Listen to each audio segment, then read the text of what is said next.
Bismillahirrahmanirrahim. Wassallallahu ala sayyidina Muhammad wa ala alihi washabihi wasallam. Assalamualaikum warahmatullahi wabarakatuh.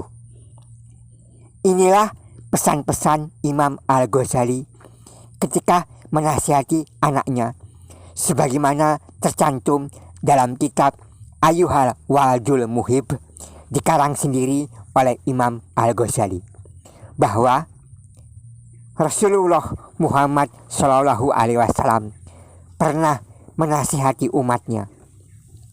Tanda kemurkaan Allah terhadap hambanya adalah bila hamba itu tidak mendapat faedah apa-apa dari hidupnya. Umurnya dihabiskan dengan perbuatan-perbuatan yang tidak pantas. Walaupun umurnya telah melebihi 40 tahun, tapi kebaikannya tidak mengungguli keburukannya, maka bersiaplah ia untuk pergi ke neraka. Maka Imam Al-Ghazali memberi nasihat kepada anak-anaknya. Wahai anakku, nasihat itu mudah, yang sulit adalah mengamalkannya. Nasihat akan terasa pahit bagi mereka yang suka mengikuti hawa nafsu. Manusia memang selalu menyukai hal-hal yang terlarang. Bagi siapa yang menuntut ilmu, hendaklah menyibukkan diri untuk memiliki keutamaan budi dan kebaikan. Janganlah bertujuan agar disebut alim. Semua ilmu tidak akan dapat menyelamatkan apabila tanpa amal. Rasulullah Muhammad Shallallahu Alaihi Wasallam pernah bersabda, manusia yang paling keras siksanya di hari kiamat adalah mereka yang berilmu, tapi Allah tidak memberi kepadanya manfaat dari ilmunya itu. Ada seorang sastrawan dari Persia. Ia berkata, andai pun engkau menimbang Homer sampai 2000 kati, engkau tetap tidak akan mabuk bila engkau tidak meminumnya. Maka seandainya pun engkau menimba ilmu selama 100 tahun dan menghimpun 1000 kitab, apabila tanpa amal, maka engkau tetap tidak akan mendapat rahmat Allah. Allah berfirman, dan setiap manusia tidaklah memperoleh selain apa yang telah diusahakannya. Barang siapa yang mengharapkan perjumpaan dengan Tuhannya, maka hendaklah mengerjakan amal-amal kebaikan. Wahai anakku, malam-malam telah engkau lalui dengan belajar dan membaca buku-buku.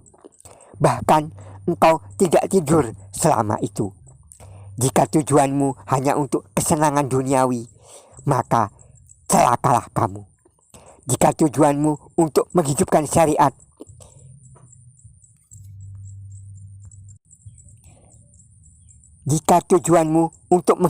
syariah Allah, mendidik akhlak dan mematahkan nafsu yang condong kepada kejahatan, maka bahagialah kamu.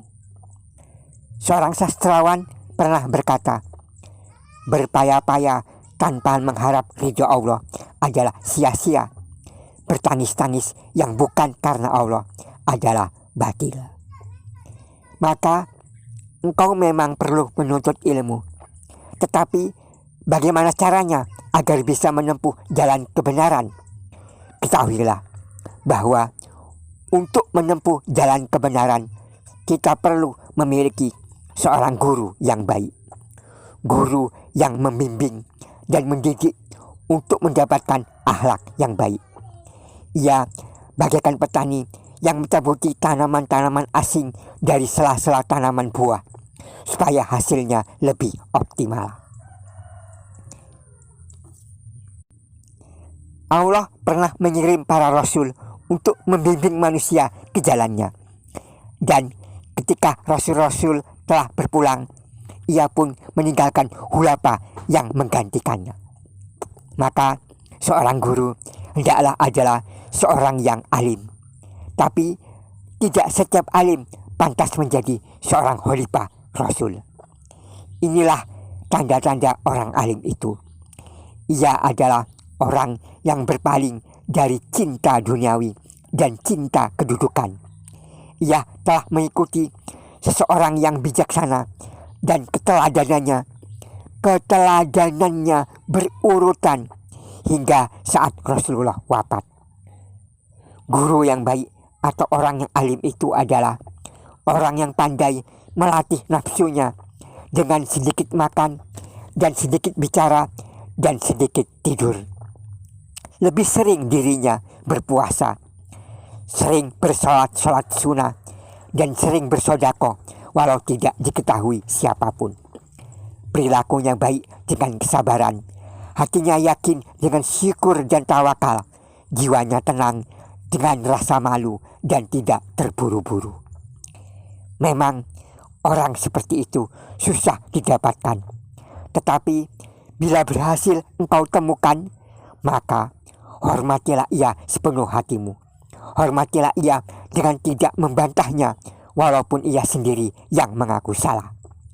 Jangan menggelar sajadah di depannya, kecuali jika ia sendiri yang menyuruhnya. Maka ia tidak akan pernah menyuruhmu menyembah kecuali hanya kepada Allah. Kerjakanlah perintahnya sesuai kemampuanmu. Jangan memperbanyak sholat sunnah di depannya seolah-olah engkau ingin pamer di hadapannya. Hendaklah batinmu sesuai dengan zahirmu. Maka jika engkau tidak mampu mematuhi segala apa yang engkau dengar darinya, maka engkau boleh meninggalkannya, mencari guru yang lain sampai batinmu sesuai dengan zahirmu. Wahai anakku, hendaklah bergaul dengan teman yang perilakunya baik. Hindarilah bergaul dengan teman yang perilakunya buruk. Dan jika engkau ingin memahami ilmu tasawuf, biasakanlah istiqomah terhadap Allah dan bersikap tenang bijaksana, berbaik budi kepada setiap makhluk. Istiqomah adalah usahamu agar selamat, dan budi baik adalah menghindari perdebatan. Jangan memaksa orang mengikuti pendapatmu, namun tetaplah berusaha berpedoman kepada syariah. Wahai anakku, tahukah engkau apa itu ubudiyah? Ubudiyah adalah penghambaan. Ubudiyah adalah memelihara perintah-perintah syariah, ridho dengan takdir Allah, dan lebih ridho pada ketentuan-ketentuan Allah daripada ridho dengan keridoan dirimu sendiri. Wahai anakku, tahukah engkau apa itu tawakal? Tawakal adalah menguatkan keyakinan terhadap janji Allah, lalu yakin bahwa apa yang memang sudah ditakdirkan untukmu akan sampai kepadamu secara pasti. Lalu meskipun semua orang membantumu, tetapi apabila sebelumnya telah ditulis bukan untukmu, maka tetap tidak akan sampai kepadamu. Wallahu a'lam.